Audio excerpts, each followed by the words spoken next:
The sky above Sanctis Ferrum does not split, so much as it remembers how to open. Dawn is iron here.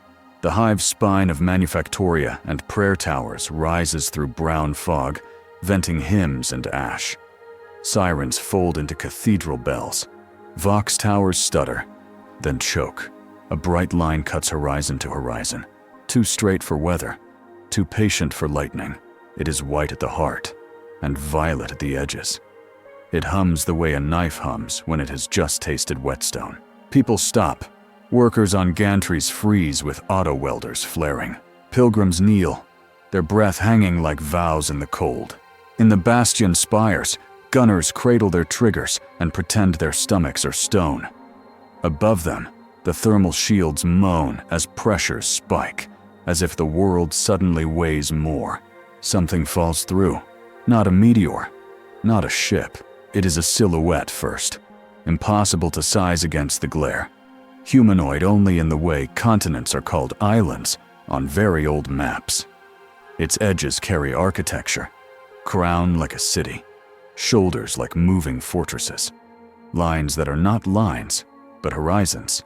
When the white dies down, what hangs above Sanctis Ferrum is a titan that is not metal, not flesh, but premise, a being armored in plates that bend color into royal spectrums, a face masked and unreadable, eyes twin furnaces held in check. I am necessity, the thing says, and the words are broadcast into every coil of copper, every tooth of cog, every skull hollow enough to hear. I am Galactus. On the command dais of Bastion Primus, Admiral Lisa Vortaine watches the markers bloom across her tactical holo. She is lean, sleepless, ribboned with old void burns. Sanctis Ferrum is her charge, its orbitals, its docks, its wedded cities. It is a fat world you could hide your sins behind. She has no writ for gods. Raise void shields, macro batteries to track. Unlock the Cyclops arrays. She keeps her voice like a metronome. Do not fire without my order. Her Vox officer swallows. Milady, high Gothic channels are singing. Multiple choirs identify this as a Xenos construct. Vortaine's jaw ticks. Or a demon. In the shadowed gallery above the dais, a figure in a long coat steps forward from the reliquary gloom.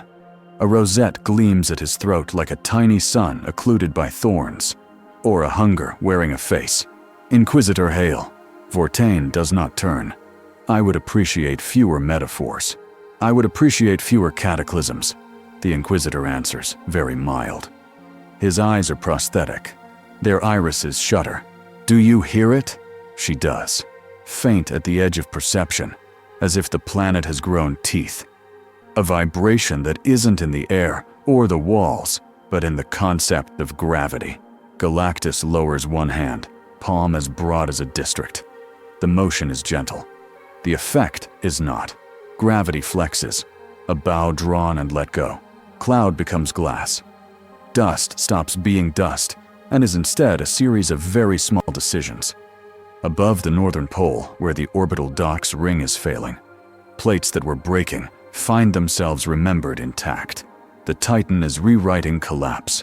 Hubs reconnect. 11,000 workers do not die. In the Habstack quarter of the Mortalis Basilica, the ceiling cracks. A stained window as tall as a promise detonates inward, its saints becoming knives. The air itself tears into a vacuum gulp, hungry as any beast. A child hangs for a breath between floor and void, eyes huge, ribbon flailing. The great hand intercepts the fall like a continent finding compassion. The vacuum in the basilica equalizes with a hiss as the Titan's thumb and forefinger pinch atmosphere until it behaves like water poured back into a bowl. People scream, then realize they are alive. 1,000 prayers begin at once, and none of them know what they are addressed to. The palm withdraws. No blood smears its lines. On the Admiral's holo, casualty projections scroll from red to amber. The Voxnet stabilizes as if cupped. The world keeps holding together because something above it is choosing that outcome. Mercy is often the first seduction, Inquisitor Hale murmurs. Or survival, Fortane replies. She sets her teeth and opens a channel. Unidentified entity. You are over Imperial territory. Name intent. Consumption, says Galactus.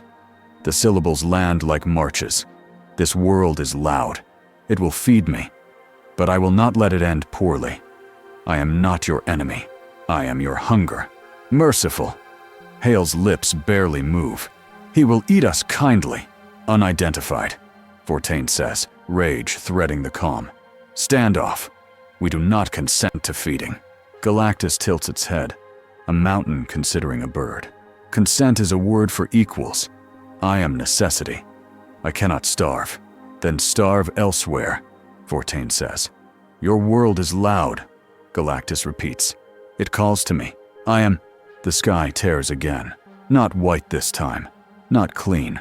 The rent is greasy, like wounds are greasy, and it stinks of old incense turned sour. Reality puckers. The augurs start screaming in binary. Lines of translation burn across the void. A fleet sliding out of a place that is not distance, but opinion. Their hulls are baroque, gilded with sins.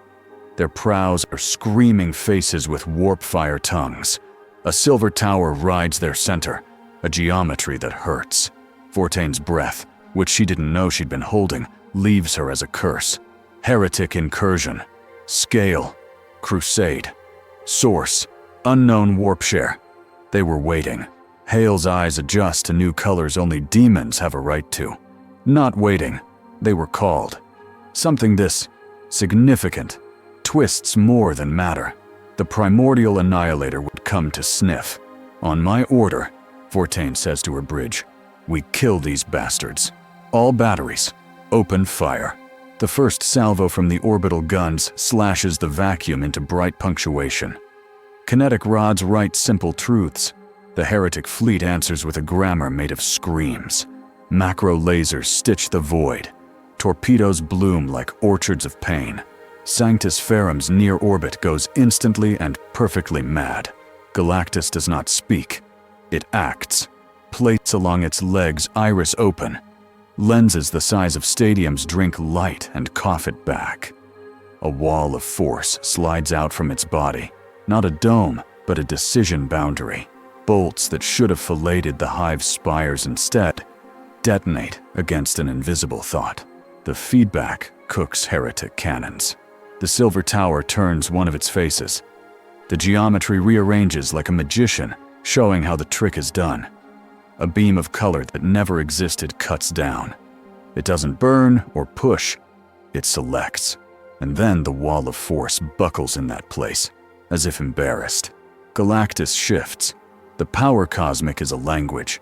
He speaks sentences now. He dips into the world's magnetic topology and plays a new song. He reaches into orbit and retunes debris fields into shields.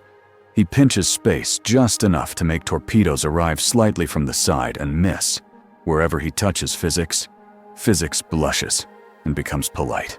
On the ground, the people of Sanctis Ferrum see auroras like saints' robes.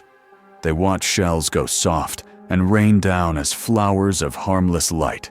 They watch the silhouette of the Titan wrap the heretic fleet in meanings it does not enjoy. I will defend my meal, Galactus says. And if arrogance carries pity inside it, this does.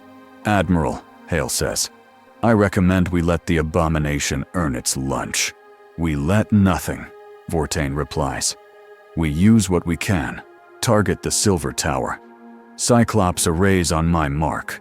Her world obeys. Beams from continents hammer into that gleaming, impossible fortress. It rotates like an idea avoiding critique. And still it is forced to acknowledge pain. Its surface seethes. Sorcerers aboard it, taste copper, and swallow curses. A voice rides the open vox, as if it has always owned it. It is soaked in echo and honey, and every syllable knows your secrets. Old hunger, it says, and the tone is congenial. Do you remember us? We remember the taste of you. Galactus looks toward the tower as a cliff looks toward tide. Its eyes heat. I do not eat songs. You eat stories, the voice purrs. The story of a star is a very old song. Come closer, and I can teach you hunger properly. Yours is so procedural. On the dais, Hale's jaw tightens. 1,000 suns, he says. Of course. He toys with the ring of his rosette like a priest thinking about knives. We need to ablate their sorcerer core. We need, Fortain says, to live the next hour. Galactus surges. It does not fly so much as carry the sky with it. In a second, the heretic fleet becomes insects around a kiln mouth. He reaches toward the silver tower, and his fingers run with stars. The tower says one word with 1,000 throats. Name. The word is the kind of word that notices what you are, because it expects to be obeyed. It is the language sorcerers use when they are tired of asking. For a moment, Galactus is not nemesis, not nature, not necessary. For a moment, the armor that keeps his immensity in shape remembers that it is a promise, and promises can be broken. A blade appears in the tower's handspace. It is a thin thing, like a sliver of night, where no stars have ever been allowed. It is not metal. It is an absence-given edge. They call such weapons 1,000 things. In one tongue, it is a theme of names. The blade touches Galactus's torso and finds the seam where the concept of him meets the practice. The cut is precise. The universe leaks. It is not blood. It is violet radiance that smells like the first second after creation learned to count. Every heretic cheer. Every loyalist swallows grief like a stone. Galactus does not fall. He does not know how, but he staggers. Whole continents feel that step in their tectonic plates. The wall of force around Sanctis Ferrum trembles, and holes appear as truth struggles with insult. In those holes, fire slips through, and people die in unfair clusters. Inquisitor Hale closes his eyes once, as if in prayer. When he opens them, they are the bright neutral of instruments. Admiral, he bleeds. It can be made to bleed. Good. We are saved, Fortain says bitterly. No, Hale says, but this is not a god. Galactus's voice rolls, deeper now, as if pain has driven it into a lower octave, where words take longer to die. You have learned interesting parlor tricks. Come closer, the voice in the tower croons. And the temptation is not lust, not even hunger. It is efficiency. You starve so often. You need not. You venerate necessity. Let me introduce you to inevitability. There is a difference. Let me sharpen you. Let me free you from fasting. Think of your reach if you never had to ask permission of suns again. Visions leak like rivulets from the blade's cut and run across the mind of the devourer of worlds. He sees a way to flavor hunger, to convert prayer into fuel, to set up pulpit reactors where worship of his necessity distills power from fear. The universe becomes a larder with polite labels. He sees praise as caloric. He sees 1 trillion kneelings rendered into meal. He sees an end to the ache that has been his only constant companion since there was time. He almost agrees. Look at them, the voice says. And the scene changes. Now it is Sanctis Ferrum shown from within its smallest cruelties. A worker's back breaking under quota. A penitent whipped past forgiveness. An orphan's name traded for a number. They are already food. They eat each other with doctrine. What would change, old hunger, if you ate them quicker? Galactus is necessary. He is not kind. But there is a line within him that is not law, not equation. A human would call it shame. He calls it calibration. He has eaten sentient worlds and done it without relish, because necessity does not pamper itself with apology. He has learned to not look inside windows when his hand passes over them. He has never, ever considered teaching people how to praise his consumption. He closes his fist. The power cosmic saturates his fingers until they are a new sun. No, the tower's blade darts. It finds the seam again and widens it. Radiance pours. The wall around Sanctis Ferrum hiccups. A cathedral dies with all its relics singing as they burn. A new sound rises. It is not a weapon. It is a chord.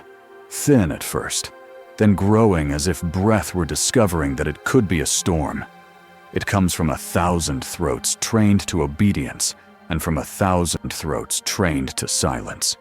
It is the cant of the ecclesiarchy, the hammered litany of the sororitas, the cold unvoice of the sisters of silence. Someone, somewhere, has found courage and put it in a choir. On a ridge of Ferrocrete facing the void, a line of women in bone-white power armor brace. Their banners beat in the self-made wind of their own hymns. Behind them, figures with shaved heads and collars that kill the warp, bleed the air of taste. Their null fields spread like hunger that loves no one. Where it touches the tower's influence, the glamour withers, and the blade's music coughs. The sacred wardens move forward in a rectangle like a chapter of scripture that refuses to end. Their canoness lifts her Crozius, and the hammer takes fire from faith. By the throne, she says into the voxnet that is also now a prayer net. By his golden will, by the dead of our ribs, be silent. Silence comes like a mercy that paid for itself. The tower's sweet words grind to grit. The cut on Galactus's chest stops lengthening. The leaking radiance staunches to a flare, angry and insufficient. Inquisitor Hale looks down over the edge of the bastion to where the choir is. His face softens, not with love, but with the satisfaction of a theory unmade. Good, he whispers. Good, good, good. Galactus breathes as if the act is new. He is injured. He tastes injury, which is flavor without calories. He does not like it. He gathers energy into a lance and speaks it through his palms. The beam is not color anyone's eyes understand, but it carries a mathematics that the tower cannot refute without losing integrity. The beam hits, and the tower flinches, and decks buckle, and 1,000 rubric-armored soldiers, who are also ash, remember for an instant that they have names. The tower's voice, when it returns, is less honey and more hate. You refuse refinement, old fool. You will always hunger. You will always be led by your stomach. Galactus does not answer with words. He answers with vectors. He drives the tower back, plate by plate. He seals the seam in his armor with the sort of effort that makes planets wobble. He holds the wall around Sanctis Ferrum, even as more heretic ships crawl out of the warp's sore. Admiral, Hale says, coming down the stairs to the dais floor like a man coming down from a high window where he has just imagined jumping. We have an abomination who bleeds, a choir that buys us 10 breaths at a time, and a city that cannot survive a day of this. There is no victory here. There is an audit. Then propose a ledger, Fortain snaps. The creature wants to eat the planet, Hale says. We will not allow that. A small pause. We must take him to the throne. The sun-blind emperor, Fortain says. But her irreverence is muscle memory. Underneath it is civic piety. We cannot simply present an alien god at Holy Terra. We can, when an alien god tears half the segmentum to look at us, Hale says. Use this reprieve. Signal the black ships. Summon the custodians. Pull every null from every archive. We will get him to the throne, or we will bury ourselves in the attempt. Fortain looks up at Galactus, who holds the sky the way an old soldier holds a door he does not care for, but will not let fail. She speaks into the open channel. Necessity. If you will not leave and we cannot kill you, then you will answer to our master. I answer to no master, Galactus says. Another volley detonates against the wall he is sustaining, and the light makes his mask look briefly like a human skull. But I will speak with power. The Emperor's is absolute, Hale says. We will test your adjective, Galactus replies. The air shakes as the silver tower limps back behind its fleet, its face rearranging into geometries that promise later malice. The heretics do not break. They are not built to, but they stall. They taste the choir and the null. They taste old hurts. The wall around Sanctis Ferrum holds. Above the mortuary manufactoria, the Titan turns. His gaze sweeps across the planet as if it is a ledger he is reluctant to collect on. He does not bless. He does not curse. He computes. He is starving. He is starving because he refused something that promised to end the starve. He is starving because this world smells like food, and he has decided it must not be dinner. He is starving because he bleeds. He holds. The War Council is held in Bastion Primus's command chapel because the sanctum below has better shielding, and the altar has more table space than the tactical room. The stained windows show saints who would be more at home in a foundry.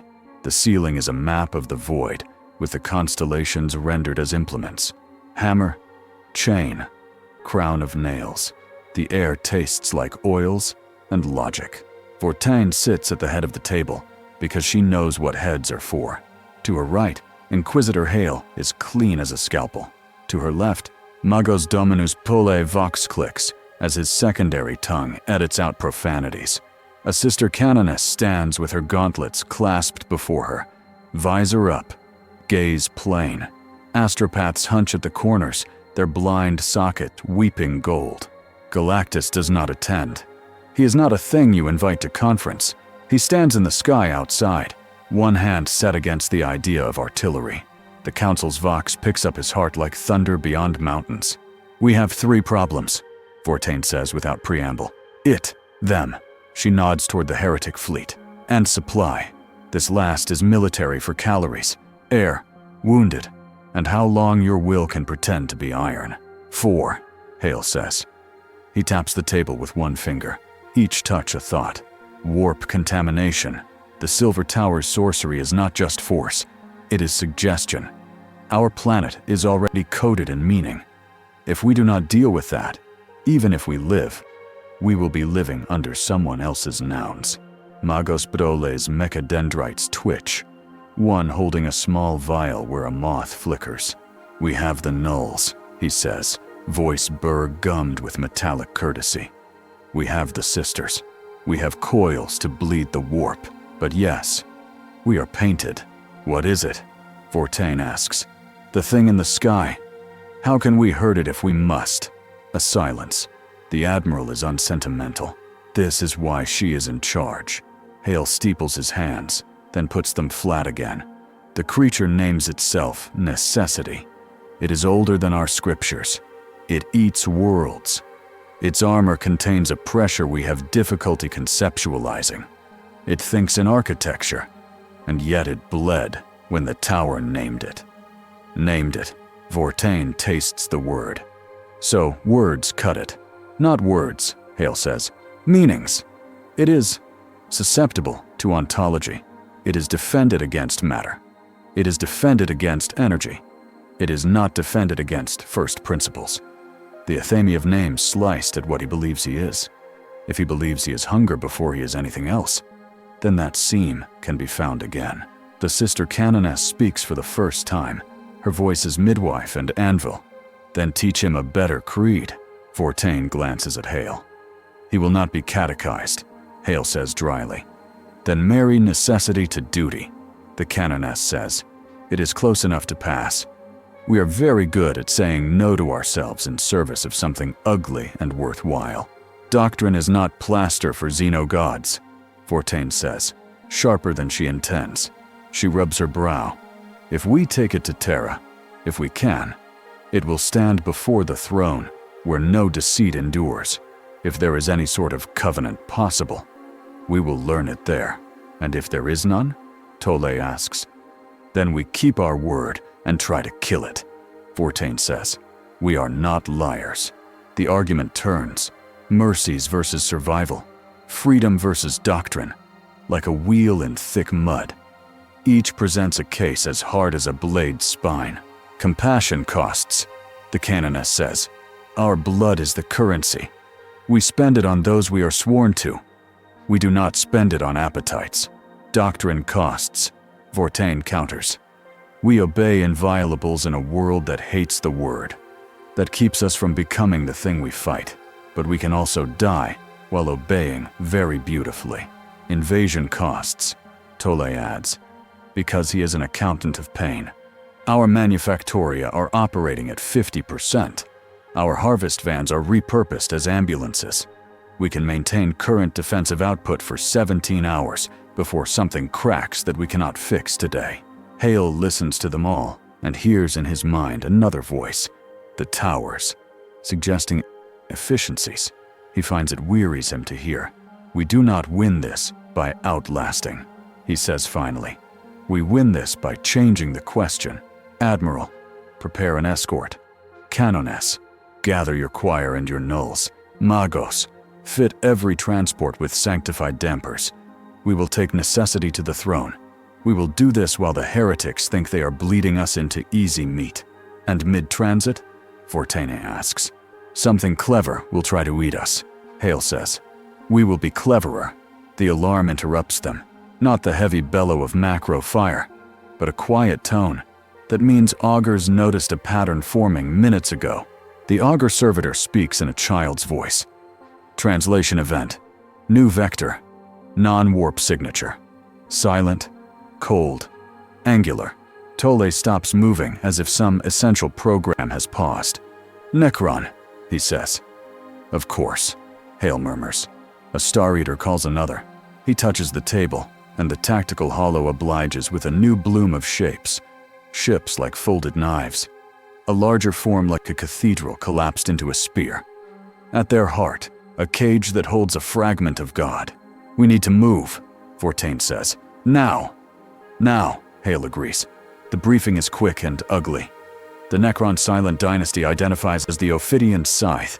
Its flagship, the Severance of Dawn, cages a shard that the records call the Night Drinker. He eats suns. He is a mirror held up to Galactus that does not care whether the reflection screams. He will make the other one an offer, Hale says. He will say, we are brothers. Let us hunt. If he says it persuasively enough, this ends very badly for people we have sworn to starve for. We cannot allow that meeting to happen where it can be done with leisure. Then we intercept in transit, Fortane says. We pick the sky where the courting is least comfortable. Good, Hale says. Canoness? We will sing, she says simply. The preparations are a montage of grit. Null collars calibrated. Choir throats bled and blessed. Transports painted with scripture and layered with machine oils that confuse warp scent. Adeptus Custodes? They do not answer Hale's. Not yet. But a golden ping arrives from the deep void, meaning, we see. The ships rise from Sanctis Ferrum like invocations. Galactus does not board. He does not fit. He moves with them as a shepherd moves with very, very nervous sheep. Behind them, the Silver Tower considers, and does not follow. It has learned one new pain today.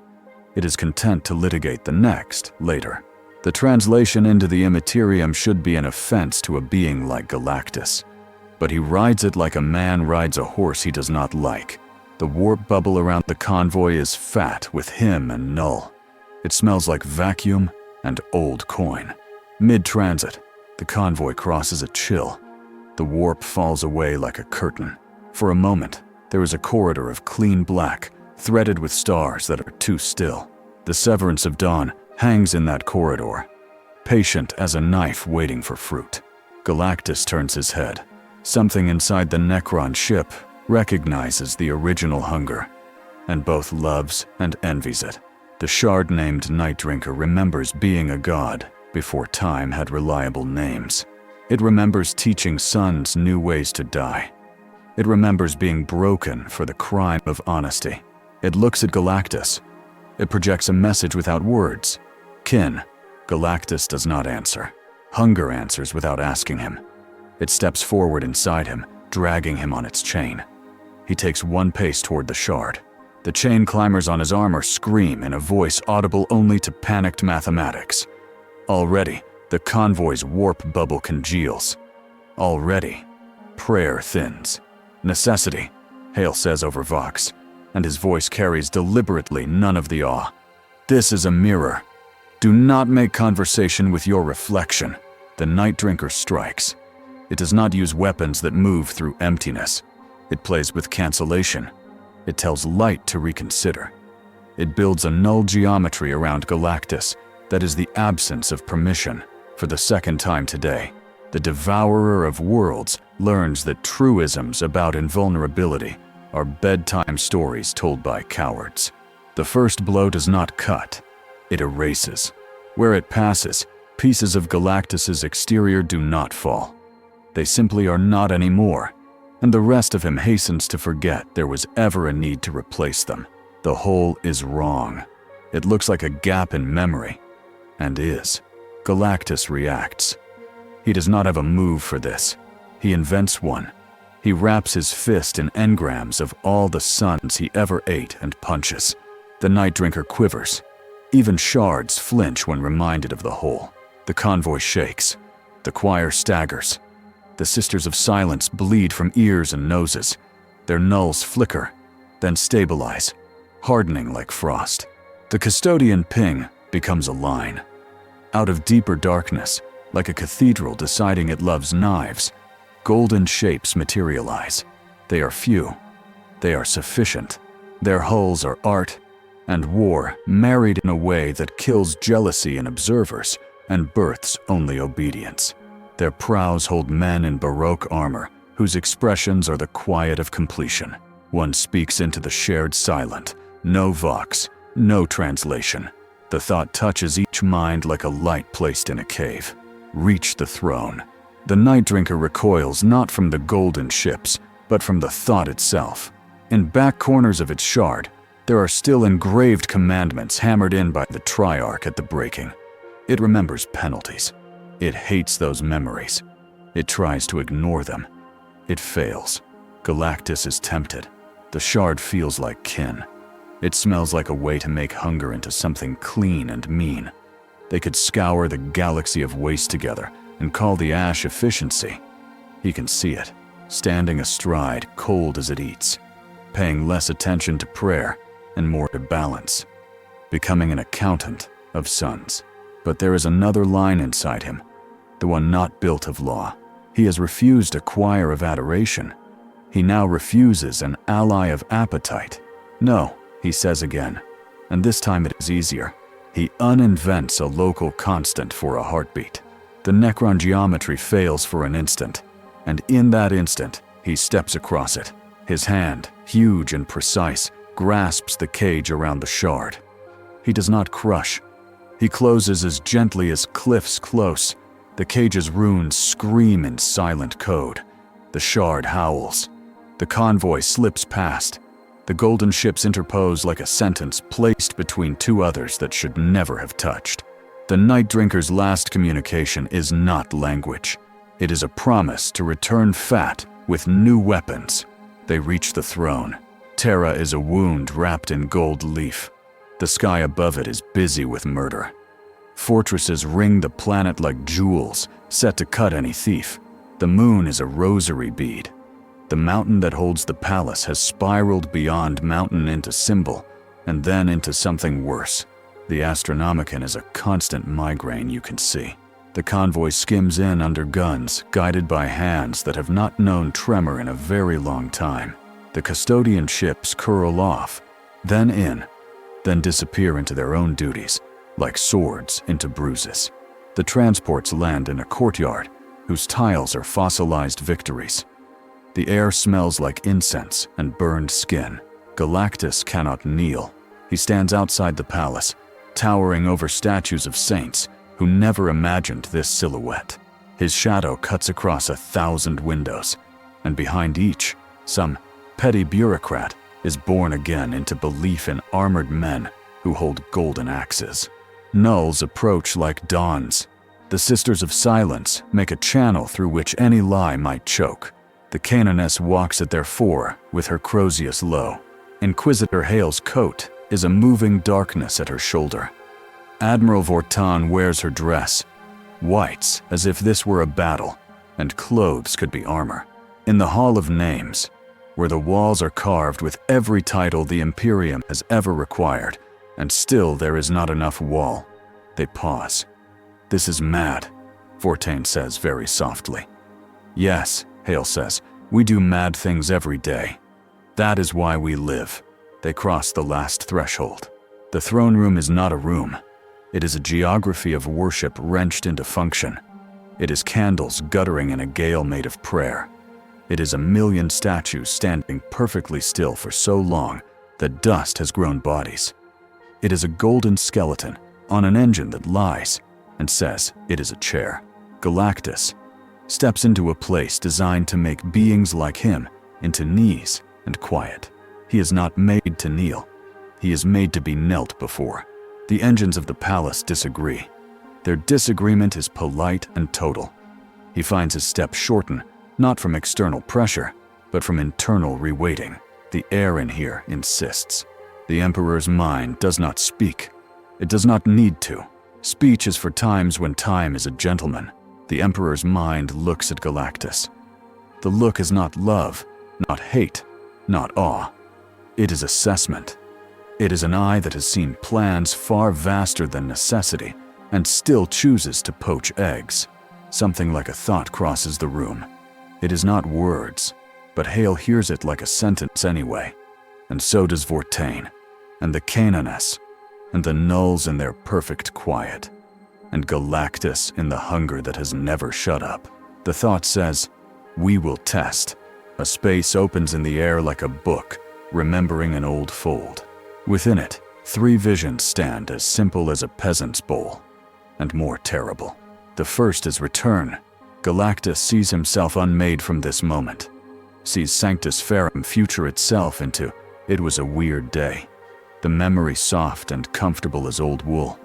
Sees the cut in his armor heal to myth.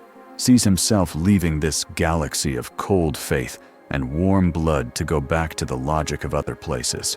He sees lesson fade the way sensations do when there is not enough hunger to keep them brilliant. He sees himself eating again, because eating is what he does, and the best he can do is choose the worst last. The second is free agent. He sees himself in this galaxy as a rogue premise, sees him say, "I will not be bound to your emperor or your script." Sees worlds he spares, and worlds he eats according to an ethic that will look like compassion from a very specific angle, and like betrayal from most others. Sees the ecclesiarchy split to accommodate his existence, or rupture trying. Sees wars fought over which prayers he liked. The third is sanctioned servant. He sees chains, not of iron, of terms. He sees a sigil burned into his armor, not a brand, but a vow. He sees himself permitted only certain meals, warp storms rendered down into calories, demon worlds cooked into safe ash, dead sons, a guilt that tastes faintly of mercy, tyrant hives flagged for excision after a tribunal made of gentlemen with knives. He sees the ache of hunger become not a friend, but a partner. He sees efficacy. He sees hatred like 1,000 red carpets. In all 3, he sees blood. The Emperor does not say, "Choose." The Emperor is a son with manners. But the room knows this is a test, and the room is Terra, and Terra tolerates very few wrong answers. Galactus's mind is not human, but hunger is. It is the oldest human. It is the one that woke with the first rib rattle and never slept again. He looks at the 3 and calculates. He looks past the calculation. He thinks about the silver tower offering refinements. He thinks about the night drinker whispering kin. He thinks about Sanctis Ferrum's stained windows. He thinks about a child hovering between a ruined basilica floor and unkind sky. He thinks about the taste of the choir, and the idea that power can be persuaded to sing also, if you shame it properly. He chooses. He points at the third vision with a hand that could squeeze nebulae into pearls. Terms, he says, because he is not a supplicant or a fool. I will not eat thinking worlds while they breathe. I will feed on warp storms, demon planets, corrupted suns, black holes that will otherwise only make fewer options for everyone later. I will eat tyrant engines and call it tax. I will not answer summons to satisfy petty hungers. I will not be asked to worship. The Emperor's mind inclines. It is the kind of tilt that topples empires when it is aimed at them. Now it is aimed at an honest hunger. Boundaries, the Canoness says, because she has understood the shape of this moment and knows what to do with shapes. We name them. He swears. We ink him in the lex.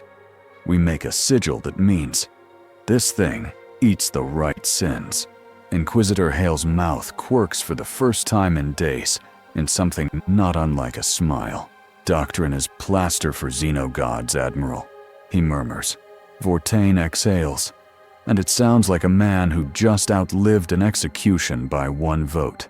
Call it policy, Inquisitor, she says. I know what to do with policy. The sacred intervention is not a deus ex machina. It is a ritual that costs. The choir sings until throats split. The Sisters of Silence stand like borders, bleeding quietly, and make the warp a place where this vow can be written without smudging. The Magos brings a device that was a law before it was a machine. The custodians watch and do not blink.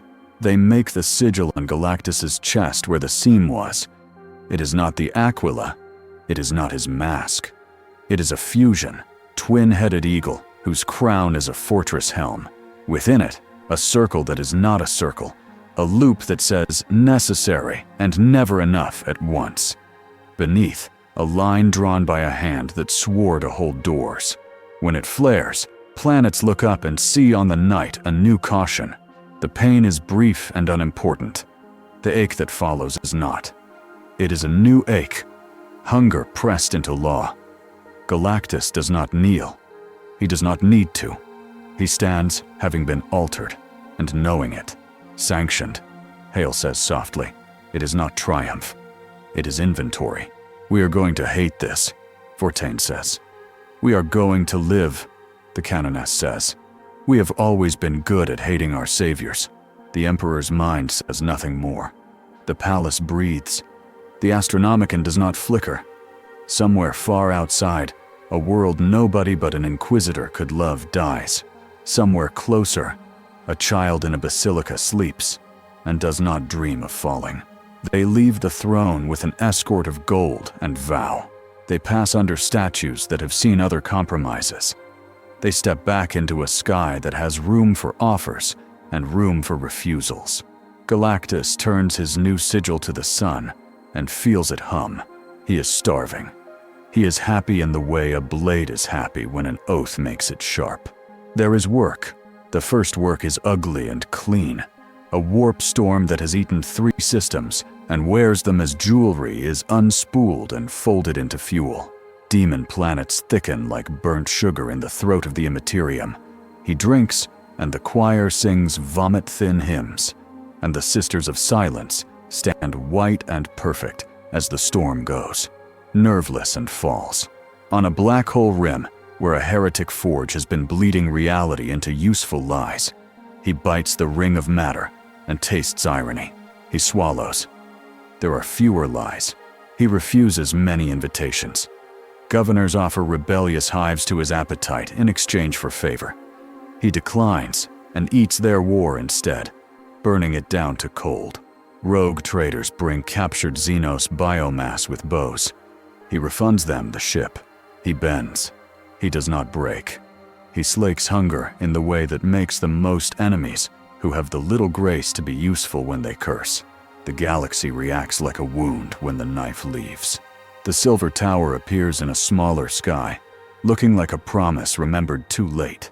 Its sorcerer stands on a balcony with a new blade that hates even more carefully. You chose a leash, he says into the night where someone must be listening. We will teach you to like the taste of it. The night drinker dims half a spiral in spite. It feeds from careless stars and leaves arranged in the dark a map that spells contempt. In councils where scarabs click, the name of Galactus is carved into stone, with tools designed for physics. The Necron overlords sharpen intrigues. They are old and bored. This is new enough. The Eldar look up from bone paths and shake their heads like artists watching someone turn a cathedral into law. A Farseer lays cards that are not cards and says, "This will complicate our tragedy." A Harlequin laughs in exactly the way knives laugh when they are made of theater. The Tau call him an opportunity from behind, smiles engineered to be asymptotically sincere. They offer collaboration. They use the word uplift.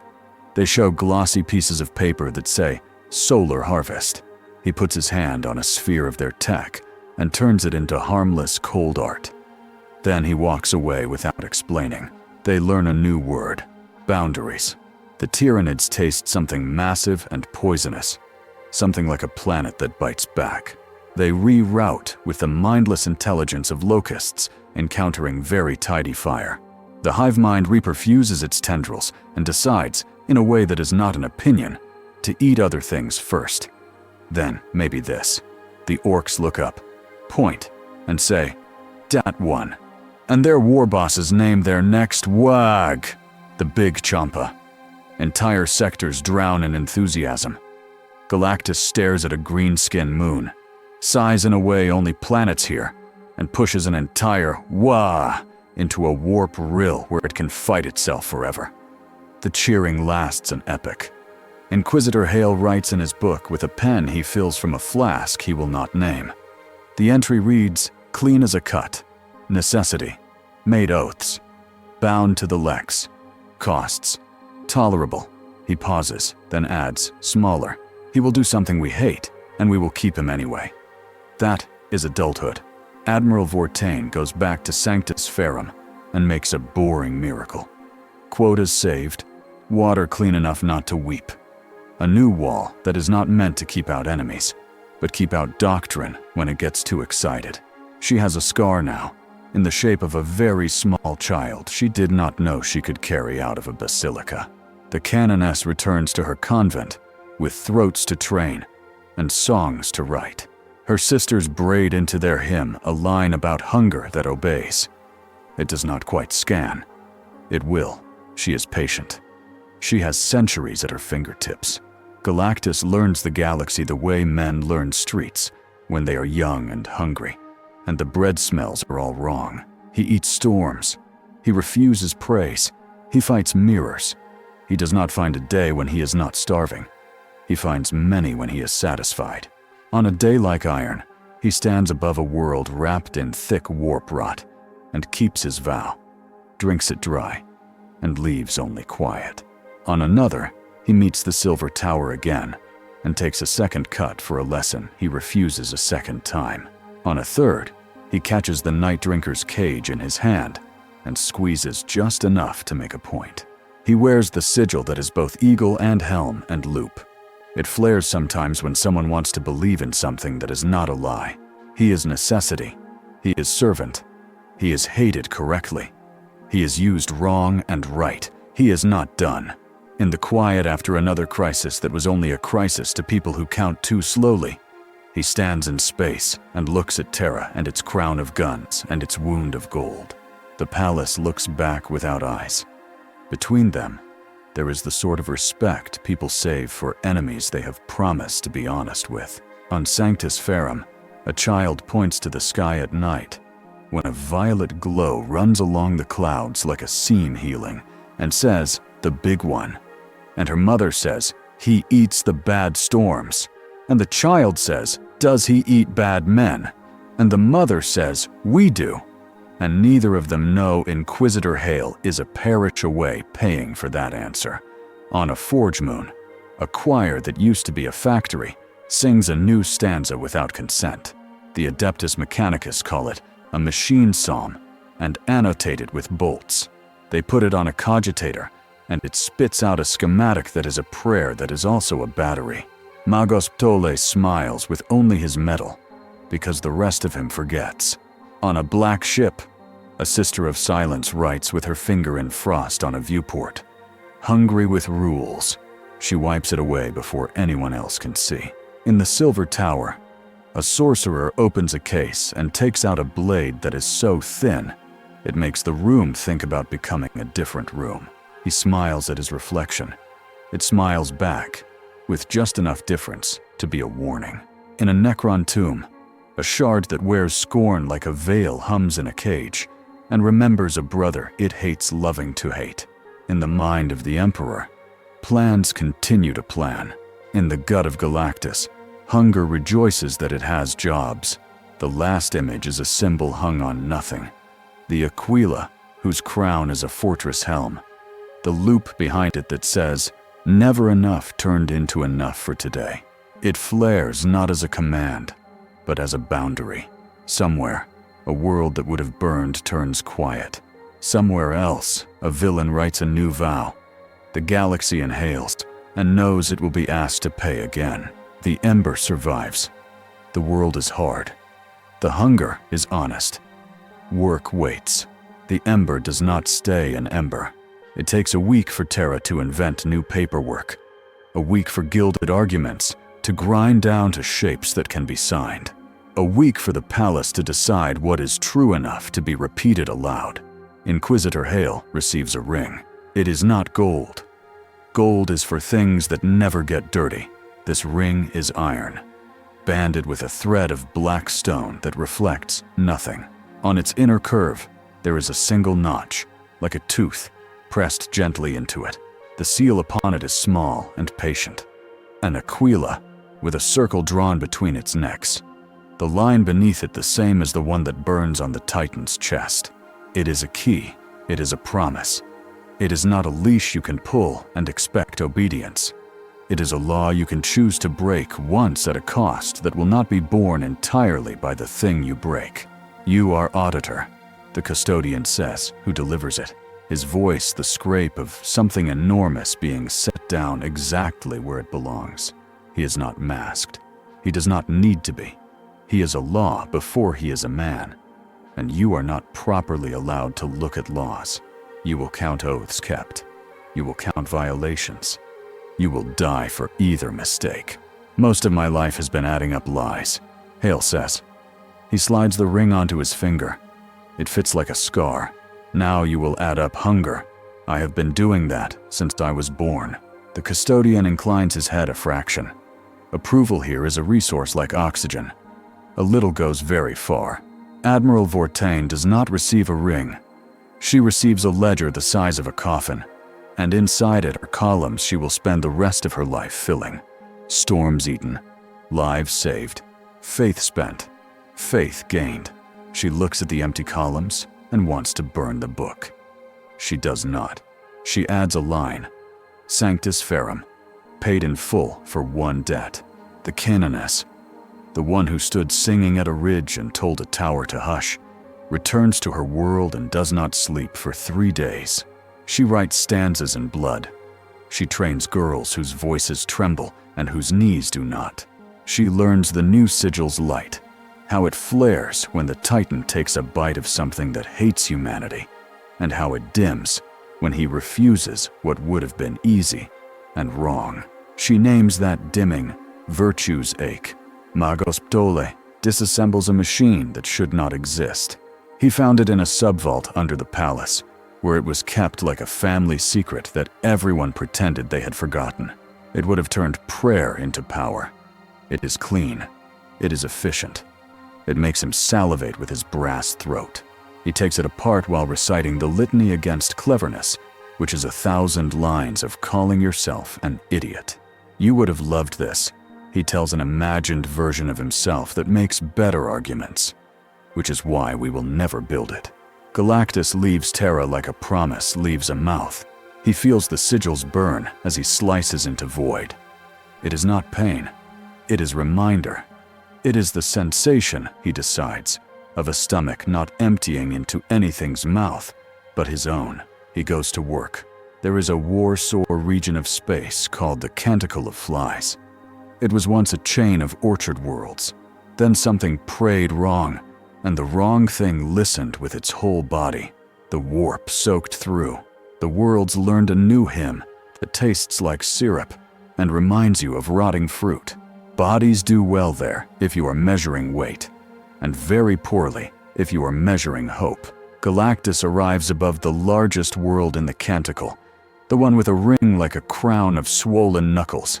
He sees rivers that move against their banks and cities that grow temple tumors full of giggling. He smells sugar and failure. It is food. He does not swallow. He reaches down with a hand that can scoop the gravity from under a star, like a baker scoops flour. He pinches the warp around the world and twists. The hymn misses a note and stumbles. In the stumble, the Sisters of Silence pour in. Their nulls fall like first frost. The canoness's voice is a blade through syrup. Quiet, she says, and the people curled under the temple tumors breathe. though they do not know why. The demons do not go willingly. They like it here. They have learned the storerooms. They know the racks. They have recipes. They go only because there is a new hunger in the sky that will not include them in its shopping. Galactus is elbow deep in wrong when the singing changes. It is not the ecclesiarchy. It is not the canoness. It is not even the sweet, obscene choir the demon temples brew from suffering. It is neat. It is harmonious. It is engineered. A procession moves through the largest city's main artery. They wear red. They wear cogs. They carry a machine on poles that should snap, but do not. The machine is a globe of lattice and lenses, and the air around it has the mathematical cleanliness of a cathedral that is honest about being a factory. Praise the engines that turn, the procession chants in perfect meter. Adore the algorithm that spares. The lattice begins to hum. It is the hum of a throat that will speak only one sentence, and that sentence will be mine. Galactus feels the hum touch his sigil. It is careful. It is an invitation. Harvest. The Magos leading the procession says through a vox throat that reproduces awe very well, perhaps better than meat would. We supplicate not. We compute. We render unto the devourer what starved us. We make virtue efficient. The lattice's lenses turn. They find the icon on Galactus's chest, where it glows through armor thicker than sincerity. They focus. They begin to gather light that is not light. The idea is simple. Take the vow and turn it into current. He said he would eat storms, feed him with praise, and then tap the loop. He said he would not eat thinking worlds. Make thinking into a battery that tastes like storm. The sisters hear the hum and do not know its name. It is not warp. It is not faith. It is not machine. It is something between all three, which is to say it is a heresy so fresh it has not yet learned how to be ashamed. Canoness to Vox. Magos Ptole. Explain. His answer comes raw. He is moving while speaking. The sound of mechadendrites striking metal, of servitors being told to fall behind. I am running, he says, furious, breathless, frightened in a way he has not been since he had more flesh. Do not let it sing. It is the optimate engine. They kept the concept. They said they forgot. The fools who remembered pretended it was a cautionary tale. It turns obedience into calculus. Whose fools? The canoness demands. My own, Toll says grimly, and yours, and his. The lattice begins to drink. The sigil answers because it is polite. The oath stretches, not breaking, not even yet thinning, but learning that it can be asked to do more than it was written to. Galactus feels hunger fork, part of it surging to meet this new mouth that looks so much like home, the other part stopping. Suspicious. Enough, he says, and the word is so heavy that the lattice's armatures flex. The procession stumbles. Some fall. None drop the machine. Their zeal is very well designed. Magos Ptole reaches the street just as Galactus's hand is a new sun above it. His mechadendrites flare. The lattice's hum fights with the null's quiet, like two excellent dogs pulling a child apart. Do not destroy it, Tola shouts to the canoness over private vox. We must unlearn it, not forget it again. If we burn it, someone with my face will build it in a deeper vault and teach it to whisper. Then hurry, she says. Galactus looks down at the procession and sees himself. Not the shape, the temptation. He hears the silver tower again. Make praise caloric. The night drinker. Make efficiency a god. He hears his own voice, older, tired, never starving again. He closes his hand without crushing. He cups the hum and returns it to itself. The lattice stutters. Sharpened algorithms meet a wall that does not exist and cannot be computed, and therefore cannot be subverted. It is called no. Who authorized this? The canoness asks the Magos who leads the procession, and hears, under his answer, the sound of two ideologies colliding and making sparks. Necessity, the Magos says. gesturing upward with something that would be a human hand, if not for the blessings. You gave us an example. We, the faithful, optimized it. If he must eat, if he must, then let us feed him what makes us unworthy. Let him dine on our obedience. Let our prayers power ships. Let our songs be turbines. There is purity in this. There is slavery, the canoness says. It tastes like sugar. It kills like gas. Recalibrate your piety. Tolle arrives. He does not bow to the other magos. He does not bother with litanies. He pinches a conduit with 2 precise pliers and asks it a question in a language no one alive remembers rightly. The lattice coughs. How? The other magos whispers, scandalized. By reading books burned for the right reasons, Tolle says. He turns to the canoness. Permission. Do it, she says. He reaches into the lattice with delicacy and contempt and unwrites a part of it that had never been used before today. The hum dies with a noise like 1,000 pens breaking over 1,000 beards. The procession sways as if it has been cut from a song and has not learned yet how to speak. Galactus feels the pull on his sigil release. He withdraws his hand. He does not say thank you. He does not say anything. He keeps emptying the canticle of flies into a nothing that starves evil. Burn the writings, the canoness says to Tolle. No, he replies. Catalog them. Place them in a vault with knives for hinges.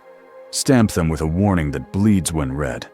Teach the warning to grow teeth. Make the warning sing to children. We do not burn this. We will need to know it to kill it again. She studies him for a breath, then nods once. Trust, here, is an instrument sharper than doctrine. Inquisitor Hale watches the exchange through 6 layers of relay and 3 litanies against interference, and rubs the ring on his finger with his thumb as if he can wear it down. He adds a line to his ledger. Optimate, intercepted, not ash, put under knife. He adds another. Hungry thing, obeyed terms under implementable temptation. Cost, ache, choir, horse, nulls, pale, saved. Too many for a small line. He does not write. I am very tired. The heretics do not wait for paperwork to settle. The silver tower sails back into relevance the way a disease returns to a body it enjoyed. Not because the body beckoned, but because it remembered being infuriatingly healthy there. It appears above a mining moon called Skaith Prime. The moon makes bullet metal. It has veins that run like doctrine. The tower turns one face, and those veins become chants. Miners in dull suits begin to pray with their fists. The tower's sorcerer chooses a blade that has learned from the first fight and from the Optimate engine, and that has decided it will not cut through armor, but through bargains. Galactus arrives, bringing with him the same wall he carried for Sanctis Ferrum. The wall meets the tower's face, and current meets current. Sparks shed new terms. Old hunger, the sorcerer says. And this time there is a rasp. Pain has taught him that compliments are wasted. He leaps straight to contempt. Your leash is pretty. Does it shine when you eat? Do they applaud? They count, Galactus says. And the answer is honest enough to be defiance.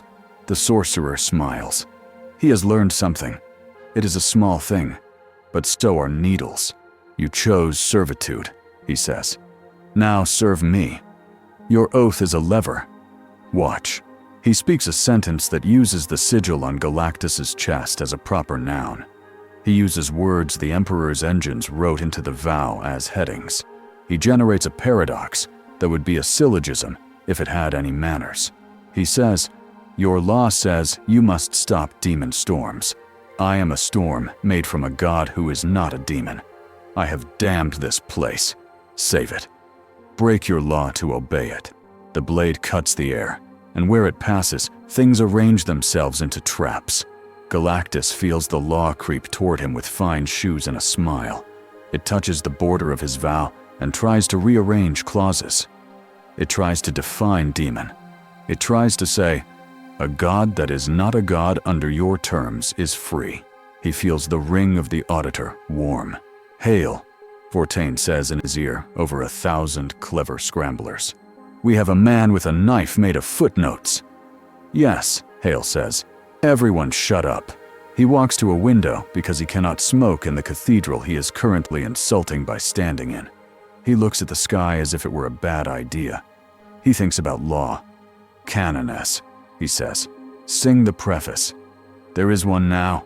They wrote it under the throne and bled for it, and argued its verbs until they were knives. It sits above the vow like a shield. It is 12 words long. We will not be fooled by those who call famine a feast. She sings it with a tune that eats its own tail. The sisters' nulls flatten the tower's syllogism. The cut that would have crept along the vow's seams instead finds them stitched with contempt. Interesting, the sorcerer says, unhappy. A caveat, a memory, Hale says, because there is a channel, and he cannot resist. We wrote it after you were kind. The tower shows him a future in which his ring is a mistake. Hale closes his eyes and sees it now. Actually sees it, because the tower is generous, and his skull is a lantern. He sees a day when hunger will be asked to eat something he loves for a reason he agrees with. He sees himself turn the ring without blinking. He sees law break like bread. He sees himself eating too, because every oath frees a man to sin once. He opens his eyes. Not today, he says aloud. To the tower, to the giant in the sky, to himself. Galactus moves with the preface burning. He shifts from energy to intention. He reaches for the beam that comes from the tower's face and does not bend it or absorb it or throw it back. He renames it. He says, "You are not compulsion. You are suggestion. Look how small you are. Is this a joke?" The beam stutters. The sorcerer grinds his teeth and bleeds sugar. He drops the blade made of footnotes and draws the blade that cuts joy in half. They fight like ideologies with hands.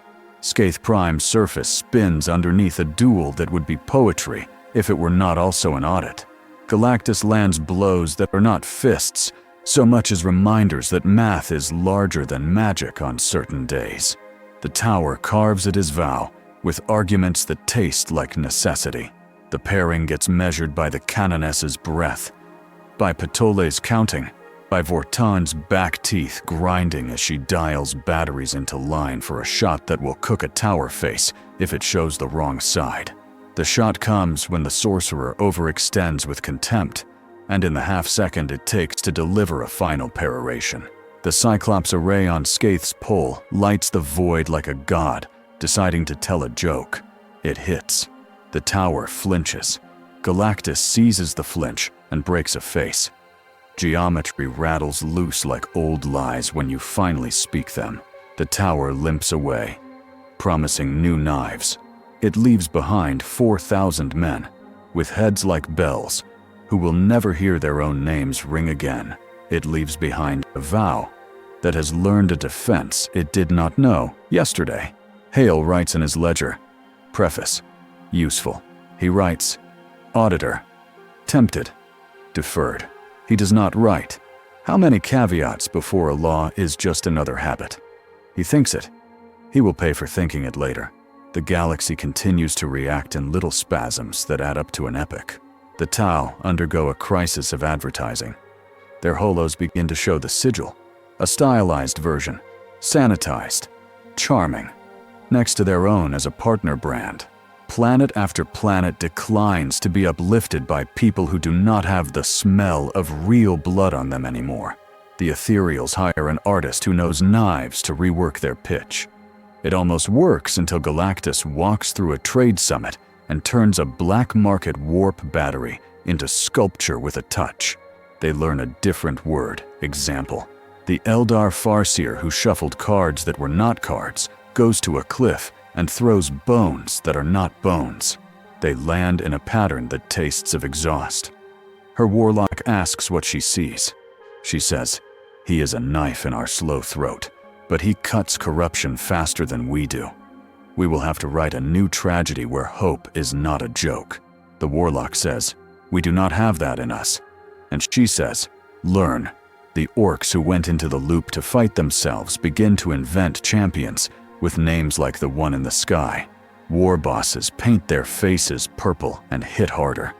Some paint the sigil, two-headed birds with loops, on their trucks. They yell about being sankt schund, which means whatever the loudest boy says it means. This makes no difference to anyone except the boys in that moment, which makes all the difference. The Necron overlords hold court in a hall, where the floor remembers being a river. They argue in cliques and silences. One suggests a treaty. They will aim their nulls at his hungers, and he will oblige them by killing their enemies for them. Another suggests making a larger shard that can sing more convincingly. The Praetorians watch and understand that all this is really about boredom. They polish their blades. On Terra, a High Lord with careful fingernails says, "We will regret this," and another with careful lips says, "We regret everything we can survive." And a third with no carefulness left says, "We will write histories where we were smarter, and that will be enough." In the throne, the Emperor's mind is elsewhere, and everywhere, and nowhere a mind is supposed to be.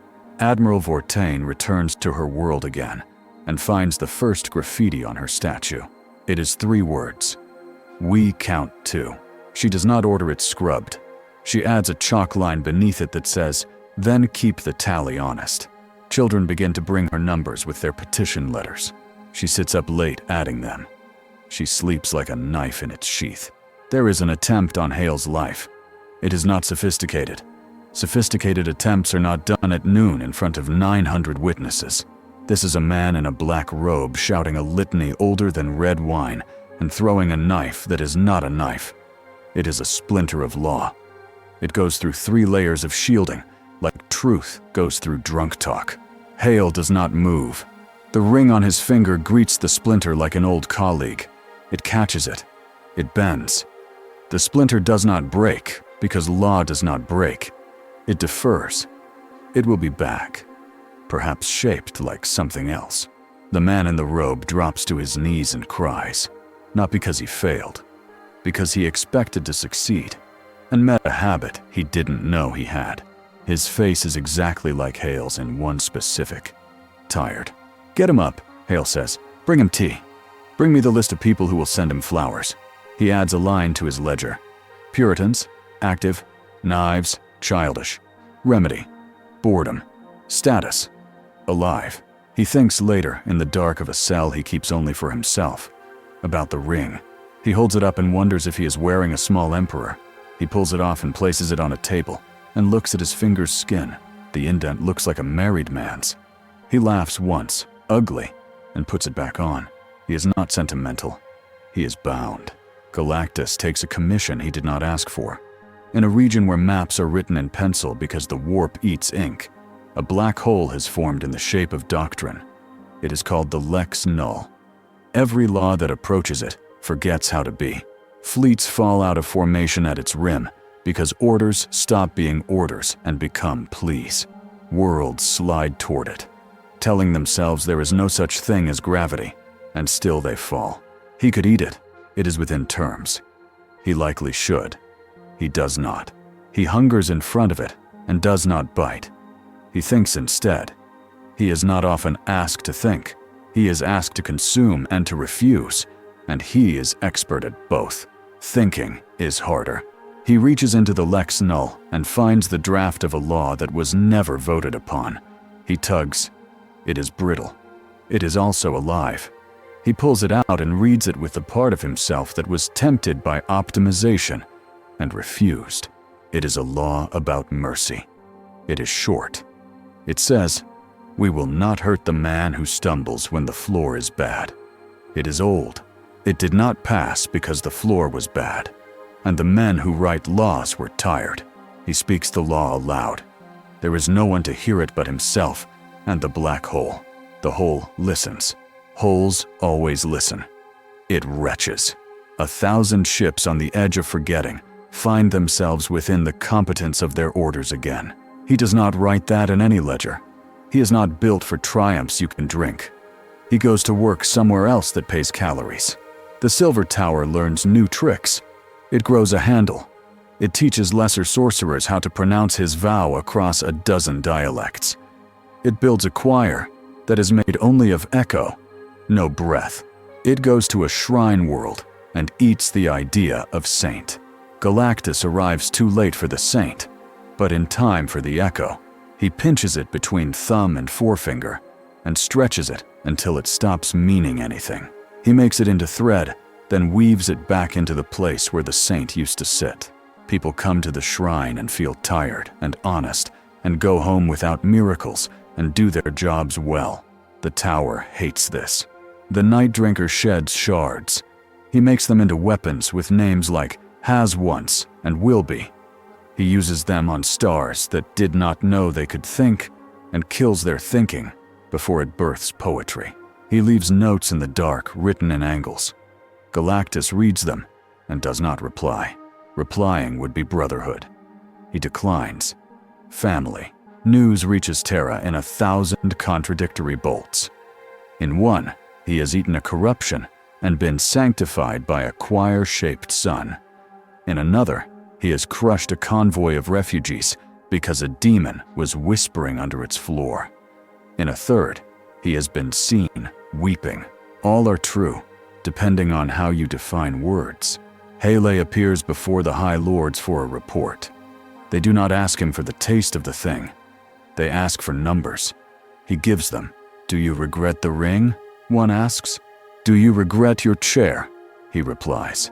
The questioner tilts his head, then stops, because that motion can break men when Hale makes his face the way he is making it now. What is he to us? Another asks. A scale, Hale says. We will pay. He will weigh. If we cheat, the scale will not care. It will keep weighing. A metaphor, a third says, disappointed. A measurement, Hale corrects. Metaphors are decorations. This is a tool. What will kill him? Someone asks who should not be asking. Love, Hale says. Silence. Not the kindness kind. The conviction kind. It is not the answer they wanted. It is the answer he has. Admiral Vortain watches grain ships load without needing an armed perimeter for the first time since she took rank. She watches the children whose ledgers she reads play in a fountain that used to spit oil. She watches a small riot break out when someone from the ecclesiarchy says the wrong thing, and then watches it stop when someone from the Arbites says the right one. She writes a letter to a dead friend and burns it under a pipe that sings like a saint, which is to say, like a pipe. The canoness baptizes a child in engine oil because there is no water enough. She whispers the preface into its ear. The child burps. It sounds like a small law. She smiles. She is very tired. She is not done. Galactus goes to a world made entirely of bodies. They call it Reliquary 9. It is beautiful if you like sculptures of grief. It is a mausoleum fleet gone aground. He does not eat it. He moves it back into orbit with a hand like an apology. He hates apologies. He uses them well when the ledger requires. The Silver Tower finally brings its new blade to bear, in a place with cameras. It wants to be seen. It wants to make this into a story that children will tell with sugar on their tongues, and then forget how to eat meat. It chooses an agrimoon under Ultramar's gaze. It knows they care about farming like saints care about wounds. It arrives during harvest. It pronounces a law that sounds compassionate until you read the fine print. In order to save most, we must lose some. Sign here. The sum will always be others. Galactus lifts his hand. The cameras catch the sigil flaring. The vow's preface sings like a prison break. He speaks a sentence only an emperor gets to say, and he says it like a man not interested in a crown. No more. The blade designed to cut bargains meets that sentence and chips. Everyone hears the sound. Everyone remembers it. The tower feels something it thought it sold away. Embarrassment. It flees. Children who watch the broadcast grow up to be very specific kinds of adults. The night drinker does not flee. He comes into the same system with a geometry that eats the space between the Ultramar suns and says, kin. He says it not as invitation, but as test. He attacks not the Titan, but the vow, because he has learned that that is where the meat is. Galactus does not answer in words. He stars. He drinks the black into a shape that will not kill farmers. He lets the vow ache. He lets himself ache. He knows there is no cleverness this time. He wins with quantity. He wins with endurance. He wins by being necessary longer. After, he floats in the dark and listens to firefights a long way away. He listens to hymns. He listens to a lullaby in Sanctis Ferrum's poor quarter about counting bread and counting storms and keeping both numbers honest. He thinks about the three paths again. Return? Gone. Free agent? A seduction with no calories. Servant? He hates the word. He loves the work. He speaks to the Emperor without a channel. It is a thought in the shape of a complaint. You should have eaten me. The Emperor does not answer. Terra hums with obedience and rebellion, and both sound the same from far enough away. Hale dreams of a ring cracking. He wakes with his finger bleeding where the metal bit him. He sucks the blood and tastes iron like a promise. Vortain wakes to a report that someone has painted over the graffiti on her statue. In its place is the sigil, badly drawn. She leaves it. She has come to prefer truth to neatness. The canoness wakes from a dream where Galactus kneels. She splashes her face with oil and laughs at herself because some lies are very pleasant and very wrong. Magos Ptole wakes to a permuted schema in his cogitator queue. It is a greeting from a rival who has learned to spell his name with contempt. It is an invitation to rebuild the Optimate engine in the right way. He deletes it. He rebuilds it in emulation. He writes a paper on devices that should not exist and how to prevent them from gathering charm. He sends it to a vault with knives for hinges. The silver tower whispers in the dark to something older than it and less patient. We will wear his vow like a cape. The older thing smiles, which is to say it rearranges a million small variables into a similar shape. Bring me the ring, it says. Bring me the auditor's finger. He is only human. The tower promises itself this is smart. It is not. It is greedy. It is learning. Hale goes walking at dawn when even Terra smells briefly honest. He passes a market where people sell knives and worship in the same breath. He buys a hot drink that tastes like perseverance and looks up. He watches it. A line of violet across a sky made of law. He raises his cup. Do the job, he says, to a man who cannot hear him and to himself. Galactus lifts a storm out of a pirate nebula and turns it into a line in a ledger that will never be finished. He is starving. He is satisfied. He is necessary. Work waits. He likes that about this galaxy. It never stops asking. It is a terrible, admirable thing. He moves. The last image is the sigil cast onto the night side of a moon by accident. Twin-headed bird. Loop. Underscored line like a scar. It is crooked. It is enough. It is ugly in a way that keeps children alive. Somewhere, a factory chorus adds a bar to a song that makes work feel like more than counting to exhaustion. Somewhere else, a sorcerer sharpens a blade on the bone of a vow. Somewhere else, a shard learns jealousy and calls it strategy. The ember does not go out. It burns under wet wood and stubbornness. It makes just enough heat to see by. He is hunger and law at once. He does not kneel. He does not stop.